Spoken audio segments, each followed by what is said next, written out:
देश में ITR file करने की लास्ट डेट 31 जुलाई है। जिन लोगों की आय इनकम टैक्स के दायरे में आती है उनके लिए इनकम टैक्स भरना जरूरी होता है। इनकम टैक्स एक्ट 1961 में टैक्स फाइलिंग को अनिवार्य बनाता है। लेकिन क्या आपको पता है कि भारत में एक राज्य ऐसा भी है जिन्हें अपनी आय पर किसी तरह का इनकम टैक्स नहीं देना होता है। इस राज्य के लोग अगर सालाना करोड़ रुपए भी कमा लें तो भी इनकी टैक्स के तौर पर आयकर विभाग इनसे 1 रुपए भी नहीं वसूल कर सकता। आइए जानते हैं कि क्या वो वजह है। नमस्कार, आप देख रहे हैं punjabkesari.com में सचिन शर्मा। हाल ही में पेश हुए बजट में टैक्स स्लैब में भी बदलाव हुआ है।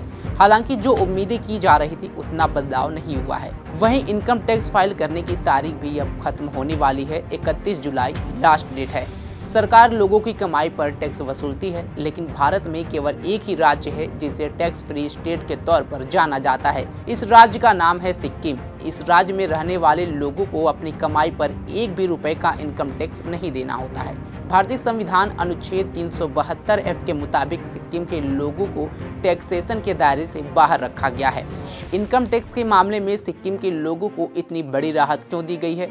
जाहिर सी बात है, ये सवाल जरूर आपके मन में भी होगा।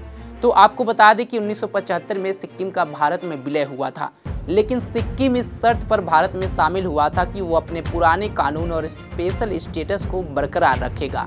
इस शर्त को मान लिया गया। यहाँ के मूल निवासियों को तो आयकर अधिनियम की धारा 1961 की धारा 10, 26, AAA के तहत इनकम टैक्स में छूट हासिल है।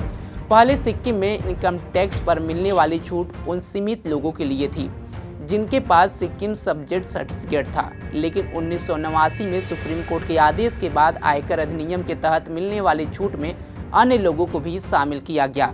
सुप्रीम कोर्ट के इस फैसले के बाद सिक्किम के लगभग 95% लोग इनकम टैक्स छूट के दायरे में आ गए हैं। बता दें कि सिक्किम को संविधान के आर्टिकल 371F के तहत विशेष दर्जा मिला हुआ है। सेक्शन 10, 26 AAA के तहत नियम है कि सिक्किम के किसी भी निवासी की आय टैक्स दायरे से बाहर रहेगी, चाहे वो किसी भी तरह के सिक्योरिटी से मिले इंटरेस्ट से आई हो या डिपेंडेंट से।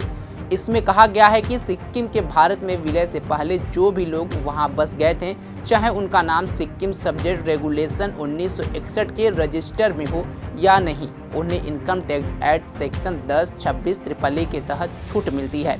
तमाम खबरों के लिए जुड़े रहे हमारे साथ और देखते रहें punjabkesari.com। धन्यवाद।